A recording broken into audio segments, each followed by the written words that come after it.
வணக்கம் நேயர்களே, நான் உங்கள் ஆஸ்ட்ரோ பூர்ணா, என் கணித ஜோதிடம் மற்றும் ஆன்மீக பரிகார ஆராய்ச்சியாளர். இன்றைக்கி நாம் பார்க்கக்கூடிய பலன்கள் பார்த்திங்கன்னா சிறப்பு பதிவு. இந்த ஜூலையில் இருக்கக்கூடிய மாத பலன்களை பார்க்க போகிறோம். அதனுடைய வரிசையில் இன்றைக்கி மேஷ ராசி அன்பர்களுக்கு முதல்ல பார்க்கலாம். மேஷ ராசி அன்பர்களுக்கு கிரக அடைவுகள் அப்படின்னு பார்த்தோம்னா, ராசியிலேயே செவ்வாய் பகவான், 2ஆம் இடத்தில் குரு பகவான், 3ஆம் இடத்தில் சூரியன் சுக்கிரன், 4ஆம் இடத்தில் புதன் பகவான், 6ஆம் இடத்தில் கேது பகவான், 11ஆம் இடத்தில் சனி பகவான், 12ஆம் இடத்தில் ராகு பகவான். இதுதான் மேஷராசி அன்பர்களுக்கு உண்டான கிரக அடைவுகள். இந்த மாதத்தில், ஜூலை மாதத்தில் இந்த கோச்சார நிலவரப்படி பார்த்தோன்னா மேஷராசி அன்பர்களுக்கு மிக பெரிய பெரிய மாற்றங்கள், அதுவும் குறுகிய காலத்தில் நடக்க போகுதுன்னு தான் சொல்லணும். ஏன்னா ராசியிலே இருக்கக்கூடிய அந்த செவ்வாய் பகவான் பார்த்தீங்கன்னா மாதத்தின் பிற்பகுதியில், அதாவது 13ஆம் தேதி பெயர்ச்சி ஆகிறார். காலபுருஷனுக்கு 1ஆம் இடத்திலிருந்து 2ஆம் இடத்திற்கு பெயர்ச்சி ஆகிறார். அடுத்து 2ஆம் இடமான அந்த காலபுருஷனுக்கு 2ஆம் வீட்டு அதிபதியான அந்த சுக்கிரன் ஆகப்பட்டவர் மாதத்தின் முதல், அதாவது 7ஆம் தேதியே, ஜூலை 7ஆம் தேதியே மிதுன ராசியிலிருந்து கடக ராசிக்கு பெயர்ச்சி ஆகிறார்.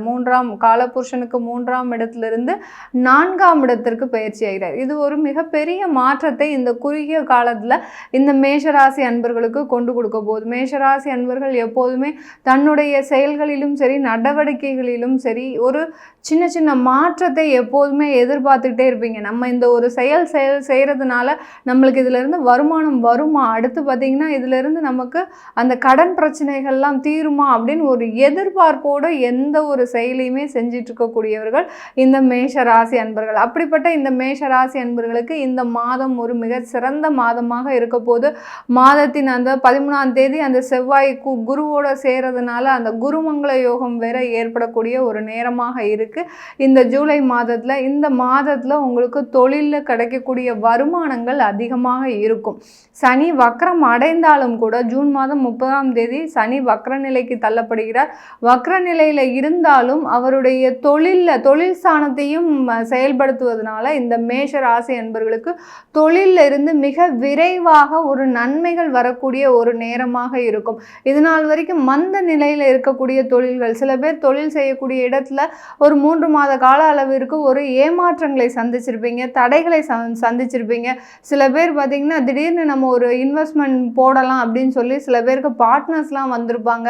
அதுவும் தெரிந்த நண்பர்கள், உறவினர்கள், இப்படி மாதிரியான ஒரு கூட்டாளி தொழில் செய்கிறதுக்கு இந்த மேஷராசி அன்பர்களுக்கு கடந்த காலத்தில் ஒரு உறுதுணையாக இருந்திருக்கும்.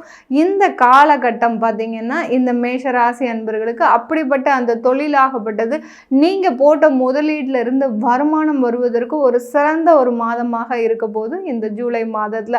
அதுவும் உங்களுடைய 2ஆம் வீட்டிலேயே பார்த்தீங்கன்னா தனம் வாக்கு குடும்பஸ்தானத்திலேயே அந்த குரு பகவான் இருக்கிறதுனால இந்த மேஷ ராசி அன்பர்களுக்கு எந்த இடத்துலையும் பார்த்தீங்கன்னா உங்களுக்கு வருமானம் வந்துக்கிட்டே இருக்கும். கடந்த காலத்துலலாம் ஏமாறப்பட்டிருப்பீங்க, பணத்தின் மூலமாக ஏமாற்றம் நிறைய சந்திச்சிருப்பீங்க.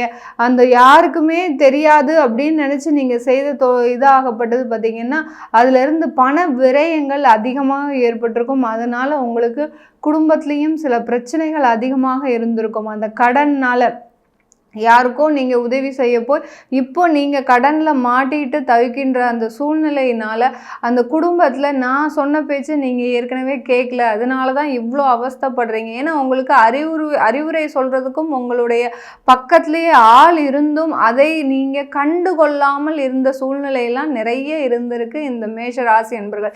ஏன்னா நீங்கள் எடுக்கிற முடிவு தான் சரியான முடிவு நினைத்து எல்லா வேலையுமே செஞ்சுட்டு வரீங்க. கடந்த ஒரு 3 மாதமாக பார்த்தீங்கன்னா அந்த முடிவுகள் எல்லாமே ஒரு தவறான சூழ்நிலையில் போய் முடியறதுக்கு உண்டான ஒரு நேரமாக தான் இருந்திருக்கு இந்த மேஷ ராசி அன்பர்களுக்கு. இப்படிப்பட்ட இந்த மேஷ ராசி அன்பர்களுக்கு அந்த தொழிலில் இருந்து வரக்கூடிய அந்த வருமானம் கடனை அடைக்கும் அளவிற்கு ஒரு மிக சிறந்த ஒரு நேரமாக இருக்க போகுது.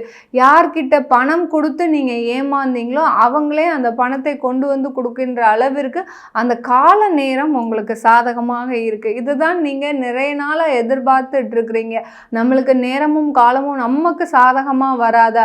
ஏன்னா சொத்துக்கள் வாங்குற விஷயத்தில் நீங்கள் இந்த மேஷ ராசி அன்பர்கள் நிறைய பேர் பார்த்தீங்கன்னா ஒரு யோசித்து இது வாங்கலாமா அது வாங்கலாமா நிறைய யோசித்து கடைசி இது வரைக்குமே உங்களுக்குன்னு ஒரு சொத்து சேர்க்காமல் இது நாள் வரைக்கும் ஒரு 25 வருஷம் ஆச்சு, நீங்கள் நிறைய சம்பாதிக்கிறீங்க, நிறைய எல்லாமே பண்ணுறீங்க, குடும்பத்துக்காக தான் செலவு பண்ணுறீங்க, ஆனாலும் உங்கள் குடும்பத்திற்கு ஒரு சொந்த வீடு இல்லை அப்படின்றது தான் உங்களுடைய மிகப்பெரிய ஒரு மைனஸ் பாயிண்ட்டு. உங்கள் மூலமாக வளர்ந்தவங்கெல்லாம் எப்போவோ சொத்துக்கள் வாங்கி அவங்க உங்கள் கண்ணு முன்னாடியே நான் சொத்து வாங்கியாச்சு இன்னும் நீ வாங்கலையா அப்படின்னு சொல்கிற அளவிற்கு மறைமுகமான சில எதிர்ப்புகள்லாம் உங்களுக்கு இருந்திருக்கு. அதையும் தாண்டி நமக்குன்னு ஒரு நல்ல சொத்து அமையட்டும் நம்ம வாங்கலாம் அப்படின்னு நீங்கள் நினச்சி நிறைய காலங்களை வாய்ப்புகளை தவற விட்டுட்டே இருந்திருக்கிறீங்க இந்த மேஷ ராசி அன்பர்கள். இந்த மாதம் அதாவது இந்த ஜூலை மாதம் பார்த்திங்கன்னா உங்களுக்கு எல்லா கிரகங்களும் நவகிரகங்களில் எல்லா கிரகங்களும் சாதகமாக இருக்குது. அதனால் இந்த காலகட்டத்தில் இந்த ஜூலையில் நீங்கள் சொத்துக்கள் வாங்கக்கூடிய ஒரு விஷயத்தில் ஒரு முயற்சிகள் தாராளமாக செய்யலாம். அந்த முயற்சிகள் ஒரு வெற்றியை தரக்கூடிய ஒரு முயற்சியாக தான் இருக்கும் இந்த மேஷ ராசி அன்பர்களுக்கு. வேலை செய்யக்கூடிய நபர்கள் மேஷ ராசியில் பார்த்தீங்கன்னா தொழில் செஞ்சு நிறைய ஒரு லாஸ் ஆகி அடுத்து நான் வேலைக்கு போயிட்டுருக்கேன், கடந்த ஒரு 5 வருஷமாக வேலைக்கு போயிட்டுருக்கிறேன், அந்த வேலையிலையும் எனக்கு சரியான ஒரு பாதை கிடைக்க மாட்டேங்குது, அங்கேயும் எங்களுக்கு வேலை செய்கிற இடத்துலையும் பார்த்தீங்கன்னா எனக்கு மேலதிகாரியோட தொந்தரவு அதிகமாக இருக்குது, அதுவும் போக மேலதிகாரிகள் ஒரு பக்கம் எனக்கு ஒரு உறுதுணையாக இருந்தாலும் சக பணியாளர்களுடைய ஒரு என்ன சொல்கிறது ஒரு வயிற்றெரிச்சல்னு சொல்லுவாங்க பார்த்தீங்களா, அந்த மாதிரியான ஒரு விஷயங்கள்லாம் திருஷ்டி தோஷங்கள்லாம் இந்த மேஷ ராசி அன்பர்களுக்கு அதிகமாக இருக்குது. ஏன் இந்த மேஷ ராசி அன்பர்களுக்கு இந்த மாதிரியான திருஷ்டி தோஷங்கள் அடுத்து மற்றவர்கள் விடக்கூடிய சாபங்கள் ஏன் அதிகமாக பலிக்குது அப்படின்னு பார்த்தோம்னா உங்கள் ராசிக்கு அதிபதி செவ்வாய். அந்த செவ்வாய் பார்த்தீங்கன்னா ஒரு சூடான கிரகம், பாவ கிரகம். அந்த பாவ கிரகத்தும் இருக்கிறதுனால தான் உங்களுக்கு அந்த எதிர்மறை எண்ணங்கள் அதிகமாக இருக்கக்கூடிய ராசி என்பர்கள் இந்த மேஷ ராசி என்பர்கள். அந்த எதிர்மறை எண்ணங்கள் அதிகமாக இருக்கும்போது மற்றவர்களுடைய அந்த தோஷமாகப்பட்டது உங்களுக்கு எளிதாக கவரப்படுது. நேர்மறை எண்ணங்கள் இருக்கிறவங்களுக்கு யார் என்ன சாபம் விட்டாலும் ஒன்றுமே செய்யாது. அவங்க எதிர்மறை எண்ணங்கள் இருக்கிறவர்களுக்கு மட்டும்தான் இந்த மற்றவர்கள் பார்த்து கண் திருஷ்டி வைக்கிறது, அடுத்து தேவையில்லாத சாபங்களை விடும்போது இது அவர்களுக்கு அதை தாக்கக்கூடிய அளவிற்கு அந்த அவர்களுடைய சாபம் உங்களை தாக்கக்கூடிய அளவிற்கு மிகப்பெரிய அளவில் அது பிரச்சனையை கொடுக்கக்கூடிய ஒரு நேரமாக இருக்குது. அந்த மாதிரி தான் இந்த மேஷ ராசி அன்பர்கள் உங்களுக்கு மற்றவங்கள பார்த்து பயந்து அவன் ஏதாவது சாபம் விட்டுருவானோ, நம்ம வேலை செஞ்சும் நம்மளுக்கு ஒரு மரியாதை இல்லாமல் இருக்குது அலுவலகத்தில், இப்படி நினைத்து நீங்கள் என்ன பண்ணுறீங்கன்னா அந்த ஆஃபீஸில் எல்லாருக்குமே ஒரு சகஜமாக போகக்கூடிய சூழ்நிலை, எல்லாருக்குமே அட்ஜஸ்ட் பண்ணக்கூடிய ஒரு சூழ்நிலையில் இருக்கிறீங்க. அப்படி அட்ஜஸ்ட் பண்ணினாலும் உங்களுக்கு தேவையான அந்த வருமானமோ உங்களுக்கு மேலதிகாரிகிட்ட இருந்து ஒரு உறுதுணையோ உங்களுக்கு ஒத்துழைப்போ கிடைக்கலன்னு தான் சொல்லணும். இந்த மேஷராசி அன்பர்களுக்கு எல்லாம் நல்லா இருந்து என்ன மேடம் பிரயோஜனம், எங்களுடைய குடும்ப வாழ்க்கையே சரியில்லை, எவ்வளவோ ஆஃபீஸில் கஷ்டப்பட்டு உழைச்சி வருமானத்தை கொண்டு வந்தாலும் அந்த குடும்பத்தில் ஒரு நிம்மதியே இல்லை அப்படின்னு சொல்லக்கூடிய இந்த மேஷராசி அன்பர்களுக்கு கண்டிப்பாக இந்த ஜூலை மாதத்தில் இருந்துங்க உங்களுடைய குடும்ப சூழ்நிலையே மாறப்போகுது. நீங்கள் எந்த மாதிரியெல்லாம் பாசமாக ஒரு அரவணைப்பாக இருக்கணும்னு நினைச்சீங்களோ அது எல்லாமே மாறக்கூடிய நேரம். ஏன்னா உங்களுடைய 2ஆம் வீட்டு அதிபதியான அந்த சுக்கிரன் உங்களுக்கு 7ஆம் தேதியே 4ஆம் இடத்திற்கு போகிறதுனால இந்த மாதம் உங்களுக்கு ஒரு ஆடம்பர ஒரு சுகங்களை அனுபவிப்பதற்கு உண்டான ஒரு சாதகமான ஒரு மாதமாக இருக்க போகுது. இந்த மாதத்தில் உங்களுடைய கடன்களின் அளவு குறையக்கூடிய ஒரு நேரமாக இருக்கும். எவ்வளவோ கடன்பட்டு அவமானப்பட்டு இப்போ தான் ஒரு 3 மாத 4 மாத காலமாக கொஞ்சமாக அடைச்சிட்டு வந்துட்டுருக்கிறீங்க. அதுவும் ரொம்ப நிதானமாக தான் அடைச்சிட்டு வந்திருக்கிறீங்க. ரொம்ப ஒரேடியாக உங்களுடைய பிஸ்னஸும் பெரிய லெவலில் ரீச் ஆகலை. இன்னும் அடுத்து பார்த்திங்கன்னா இன்னும் உங்களுக்கு அந்த வருமானத்தை கடனை அடைக்கக்கூடிய அளவுக்கு தான் இருக்கே ஒழிய சேமிப்பு ஒரு இன்வெஸ்ட்மெண்ட் பண்ணணும் அப்படின்ற அளவுக்கு உங்களுடைய தொழிலில் இருந்தோ இல்லை வேலையில் இருந்தோ இருக்கக்கூடிய வருமானம் அதிகமாக வரல.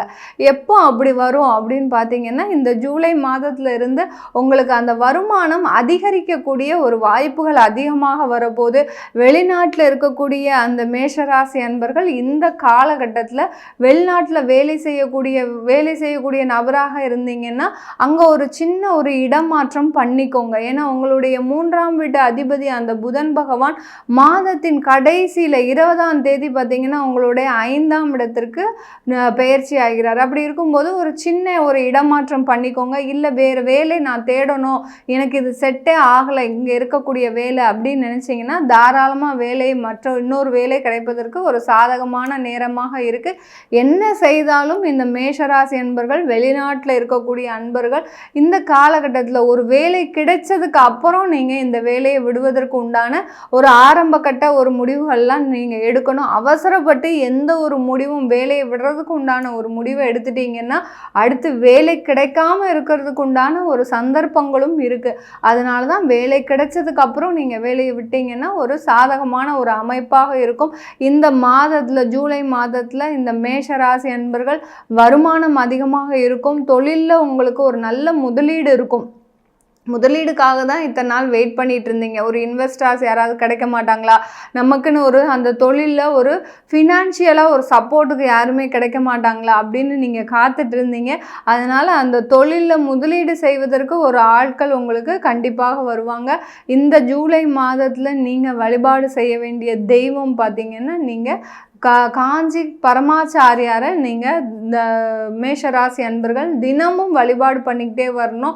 தினமும் வழிபாடு பண்ண உங்களுடைய லாபமாகப்பட்டது இரட்டிப்பாகிறதுக்கு, வருமானமாகப்பட்டது உயர்ந்துக்கிட்டே இருக்கிறதுக்கு அதோடைய பிரார்த்தனை, அந்த குரு பகவானுடைய பிரார்த்தனையாகப்பட்டது உங்களுக்கு ஒரு நல்ல நிலையில் இருக்கக்கூடிய ஒரு நேரமாக இருக்கும்.